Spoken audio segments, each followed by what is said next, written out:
1. Silence isn't emptiness, it's control. People assume silence means nothing is happening. Oh, but something is happening. It's called peace. When you stop posting, you don't disappear. You reclaim territory. You start realizing that the less people know, the calmer your life becomes. Because posting feels powerful, until you realize you've turned your existence into a 24-hour broadcast no one actually subscribed to. You're producing your own reality show, editing your emotions, running analytics on your identity, and you're not even getting paid for it. Suddenly, your dinner isn't food, it's content. Your morning walk becomes aesthetics. Your thoughts become quotes. But when you stop posting, the script ends. The camera cuts. You get your life back. That selfie that never made it online, that's now a priceless NFT, non-filtered truth. You realize the power of mystery again. Not every beautiful moment needs to be proof of life. Some can just exist. Silence isn't withdrawal, it's digital self-defense. It's saying, you don't get the director's cut of my life anymore. 2. The hidden burnout of being seen. Existing online is a full-time job.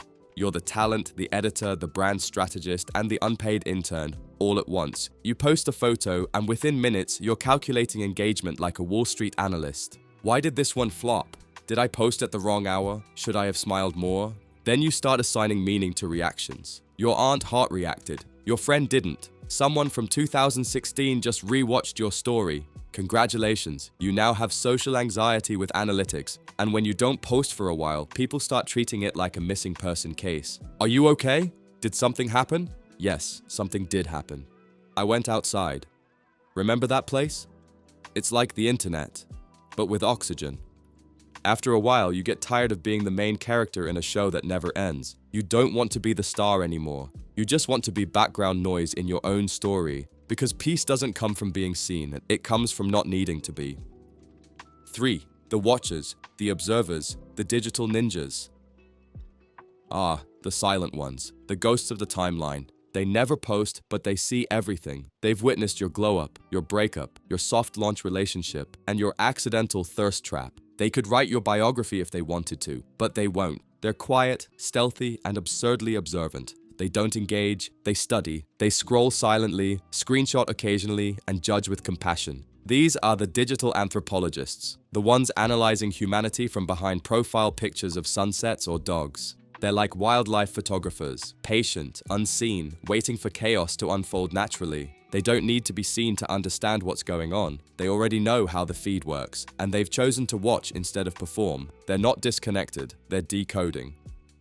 4. Fear, the hidden emotion behind silence. Not every quiet account is peaceful. Sometimes silence is survival. Social media can feel like walking through a minefield in flip-flops. Say too much, and you're oversharing. Say too little, and you're aloof. Post joy, and you're bragging. Post sadness, and you're seeking attention.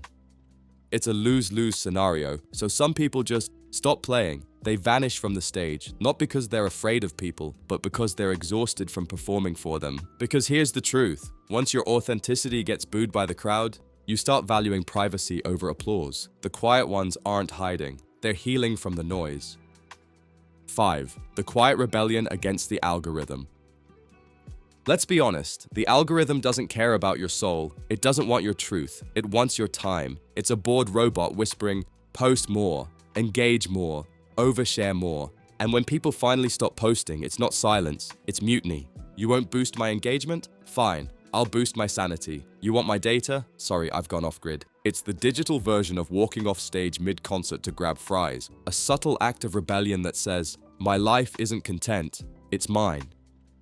6. Privacy, the last luxury.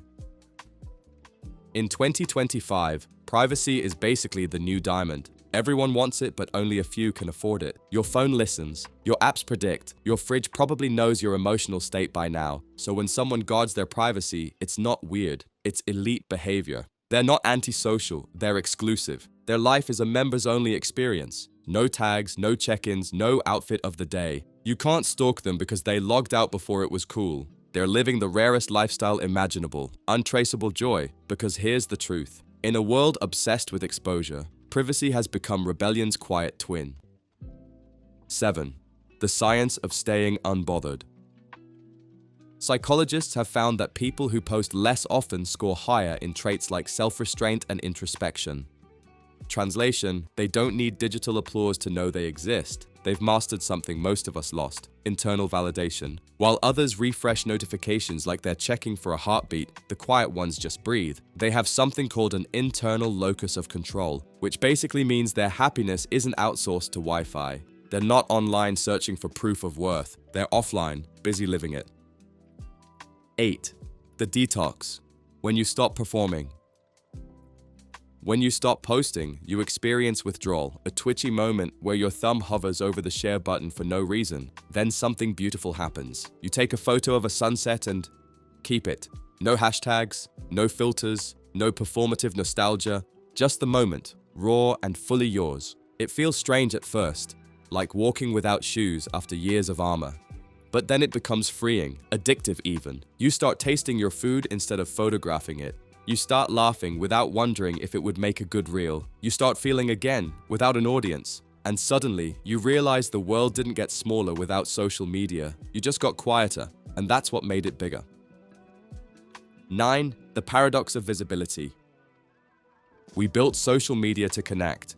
Instead, it turned us into performers in a talent show no one remembers signing up for. Every post became an audition for belonging. Every comment, a tiny negotiation for approval. Some people realized the absurdity early and left the stage. They didn't vanish out of arrogance. They just woke up. They discovered that meaning doesn't require witnesses, that beauty doesn't need validation. The most powerful moments in life are rarely posted because they're too sacred for the timeline, too real for the algorithm. 10. The silent return. Here's the beautiful irony. When people stop posting, they don't disappear. They reappear somewhere better. They start remembering birthdays because they actually care, not because Facebook reminded them. They start calling instead of commenting, showing up instead of tagging, listening instead of reacting. And when they do share something, it's intentional. It's a genuine thought, not filler for an algorithm's appetite. Their silence becomes clarity. Their privacy becomes peace. They're not offline. They're alive, living in full resolution, no filter required. Closing narration, calm tone, faint hum of silence returning. We've mistaken visibility for value, but being seen isn't the same as being known. The quiet ones, the ones who log off, vanish, and reappear at peace, they've remembered something the rest of us forgot. That silence isn't emptiness, it's wholeness.